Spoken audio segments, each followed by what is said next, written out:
Hazard pay is in the third stimulus package and is back on, baby. But how do you apply for hazard pay? How will it be calculated? Who are the essential workers? In the next few days, we're going to find out all the deal provisions of hazard pay. We've been told it's in there. We haven't seen it yet. But in the next few days, the hazard pay provision and the whole bill will be debuted on this channel. Third stimulus package and third stimulus check.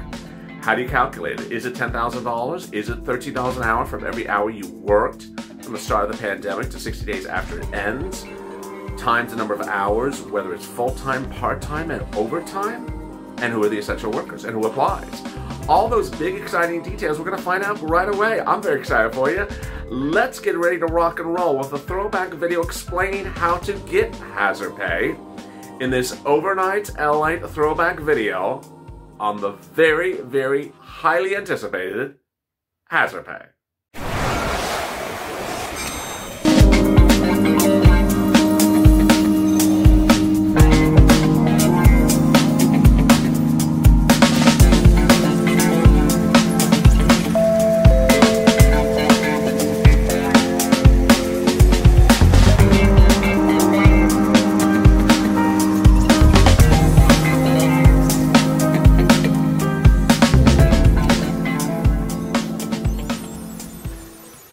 Hazard pay heats up as we get closer to a second stimulus package agreement. Hey, good afternoon, everybody. This is Afternoons LALATE. Hope you're good and safe. This video is about hazard pay on Afternoons LALATE, our 2-hour programming block. 4 videos, a new video every 30 minutes, starting with the check, then hazard pay, then FPUC, and finally rent assistance every day at 2:30 Pacific Standard Time. Big developments with hazard pay overnight after a lot of senators came out on Friday and slammed both sides about hazard pay and new details about a program which I will explain to you that will give you money for hazard pay on a state level. First, the details. If you didn't watch Mornings with LALATE this morning or in our video last night, new suggestions that a deal on the second stimulus package could be imminent. A new report, actually series of reports, suggests that the president's team is negotiating with Nancy and Chuck to get a second stimulus package approved, and that the president, who did not draft the HEALS Act, Mitch did, and did not introduce the HEALS Act to Congress, Mitch did, is distancing itself from the bill that apparently no one likes. The Republicans don't support it, the state Republicans don't support it, and constituents in swing states don't support it. So where are we with hazard pay? Is interestingly hazard pay the only part of the second stimulus package that has been detailed on this channel for a few weeks that the president has never spoken about. He has spoken in favor of all other 3 major provisions of the stimulus package. He has said, I'm in favor of stimulus check generous more than $1,200. I'm in favor of FPUC $600 a week. He said that on Friday. I'm in favor of rent eviction moratorium, which he said this week. He said it 2 weeks ago, and he said it 3 weeks ago before that. He has consistently said his support for all those, but hazard pay, he has not. That caused a little bit of realm of confusion last Thursday as people like Bernie Sanders came out and said, you know, the president is talking about supporting and funding and giving support to frontline workers, whether they are the police, whether they are nurses, whether they are people who are coughing on set, anyone that really is the core of the American frontline worker, who he actually ran on his prior campaign based upon. He has always said his support is behind them, but he has never mentioned the word hazard pay. So what's going on? New suggestions overnight that Nancy Pelosi, Chuck Schumer have gotten offers from the White House via his administration to get this settlement done, to get the agreement done and get it done in the next few days. The agreement allegedly will mirror much of the HEROES Act, which includes hazard pay. As you know, the HEALS Act, which debuted on Monday, did not have hazard pay in it.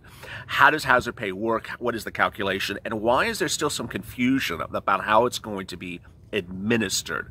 Let me go over that as well. Let me go over the administration of hazard pay, which really I had hoped, you know, we would have had a hazard pay bill from the Republicans, and we would have discussed the administration of hazard pay, which the viewers of this channel have said has been a key issue, and it really is. The administration of hazard pay remains clearly unsettled. The Democratic's proposal for hazard pay is that employers apply for it. They apply to the federal government for this grant money based upon their internal calculations, their bookkeeping calculations, which I'll get to in a second. They get the money and then they give it to you as the employee. But they don't have to. They're not required to do it. And if they don't do it, you have no recourse. It seems deeply problematic. And what I'm going to be getting to shortly is really surprisingly consistent with that.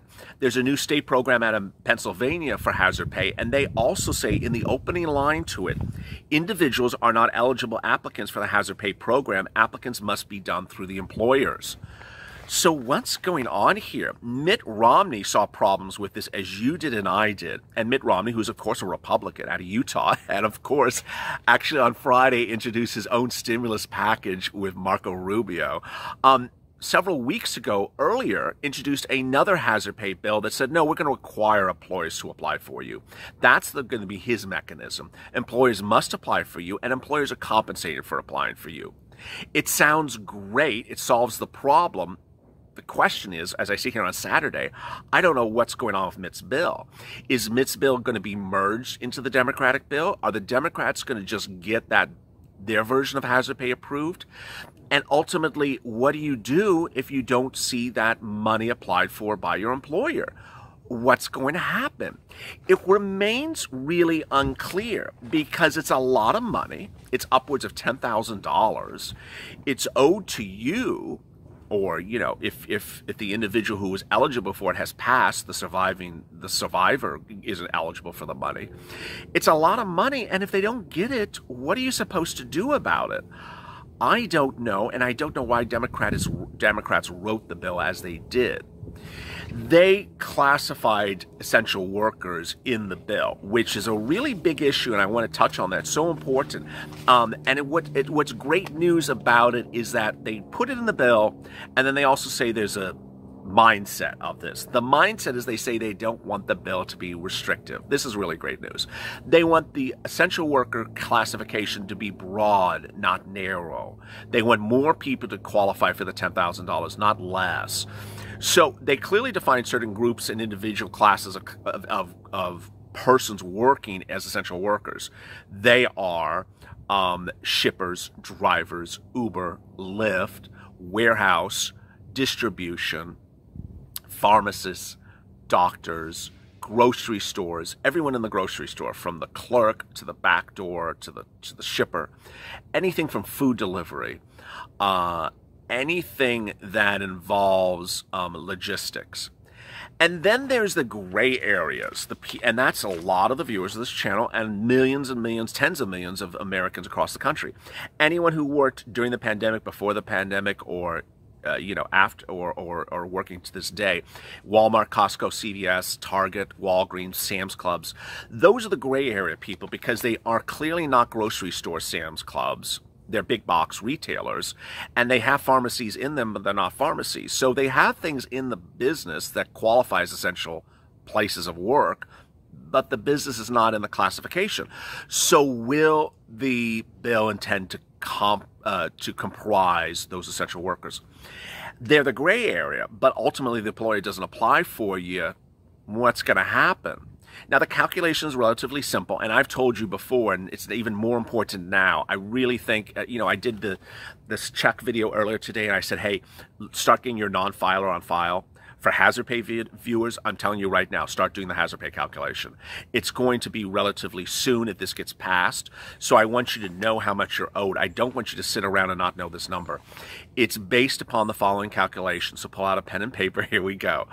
The amount of hours you worked from January, just start from January 1st. I don't remember the exact day in January, but it's about January 1st, all the way up to the present. It includes overtime, part-time, overtime, any hours you worked, any hours at an essential place of business which you think, based upon this video and other videos I've made, qualifies as essential work. Doesn't matter if you've been laid off, doesn't matter if you've been fired, Doesn't matter if you have two places of work, but I want you to keep them as separate line entries. So if you have one at one grocery store and one at another grocery store, do the calculation, but keep them separately, because ultimately they'll send you different payments. They're not going to send them together. They're different bosses. They don't know what the other person's doing. So calculate out those number of hours. Next, and boy, I had this the very first video of hazard pay, so I'm going to repeat it right now. I have a lot of viewers who are truck drivers. I have a lot of people that work on the hour, on the job. I have a lot of people that work by the project. They don't work by the hour. They're not paid on the hour. They don't bill on the hour. What you need to do is someone who said really well in the comments was, I'm a truck driver, I'm paid by the job, but I know how many hours it took me to drive the truck. You need to get that number out and calculate that, because this is very, very, very important. Ultimately, you may have a lot of different employers in this process. If you're a truck driver and you drove for 20 different employers, but these are hours you have to calculate out. You get all those hours, you put them in front of you, got them on a pen and paper, then the rest is very, very simple. Take that number and times it by $13 an hour. Finally get a number. The way it works is as an individual, not per job, but as an individual, you're eligible up to $10,000 if you made less than $100,000 last year as an essential worker. I have to make that clear, because I don't think I've made this clear before. If you have a lot of jobs you do in your life, and essential worker is one of them, but you do other jobs, it's $100,000 for essential worker work. So let's say, I don't know, you paint on the side, you're a painter, and you make $500,000 a year, but you also work at a grocery store, and you make, whatever. It's the grocery store you use for the calculation. So you get $10,000, up to $10,000 if you made $100,000 or less last year. If you made over $100,000 last year as essential worker, you get $5,000. Now, if you don't meet those thresholds, don't worry. What will happen is that you will get a check, if the employer applies for you, up to that threshold, and then going forward, you're eligible at $13 an hour. Pretty simple. The hardest part about this is getting those number of hours put in there and getting the employer to apply for you. Now, some states continue to roll out hazard pay to its citizens. We've been detailing Louisiana, we've been detailing a lot of states that have this hazard pay payout, and it's not, $10,000. It's not $2,000. But this one's actually one of the richest ones I've seen. I don't know if that's a correct adjective to use for this, but it's not $100. It's $1,200, and it's out of Pennsylvania. Pennsylvania at pa.gov launched a hazard pay program just very shortly ago. Individuals may not apply, but again, the employers may apply. It's called the COVID-19 PA Hazard Pay Grant Program. It's a grant, it's not a loan, and it was established to help employers provide hazard pay to employees in life-sustaining occupations during the COVID-19 pandemic. Hazard pay is intended to keep frontline employees working in sectors that are vital to every Pennsylvania's existence. Amen. The program will help employers provide hazard pay for their employees to retain current employees. The reimbursement grant is for employers who will be offering hazard pay over the eligible program period.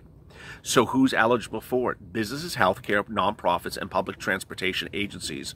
And certified economic development organizations may apply for funding for employers for any of the following industries. Here are the eligible industries: healthcare and social assistance, food manufacturing, food retail facilities, transit and ground passenger transportation, social services for eligible industries, and janitorial services to buildings and dwellings. What's interesting about this one is they make things clear. So they, instead of the federal hazard pay bill, which I was talking about earlier, it talked about maintenance of buildings, which has been a very unclear term. This one actually says janitorial services. So you have to be a janitor. You can't be an electrician. And when we say food retail facilities, it means grocery stores.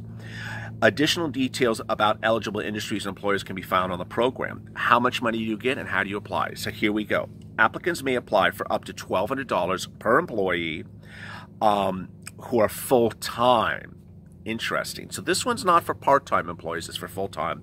The hazard pay must be paid to the eligible employee over the 10-week period of August 16th through October 24th as a $3 an hour hazard pay increase to their regular pay benefits. So again, this is also different. This is not a lump sum. The federal program is a lump sum based upon how many hours you've already worked. This is not a calculation based upon how many hours you have worked in the past. It's based upon how many hours you're working going forward. So ultimately, don't kill the messenger and drop in the comments. How dare them? I already worked in Pennsylvania through January to April. I was just laid off. You mean I'm not going to get a penny? Yeah, I mean, I didn't write the bill. I'm just reporting the news. This is for people who are still working as essential workers in Pennsylvania and full-time. $3 an hour on top of what they're currently getting. And it's for hours you work from August 16th to October 24th.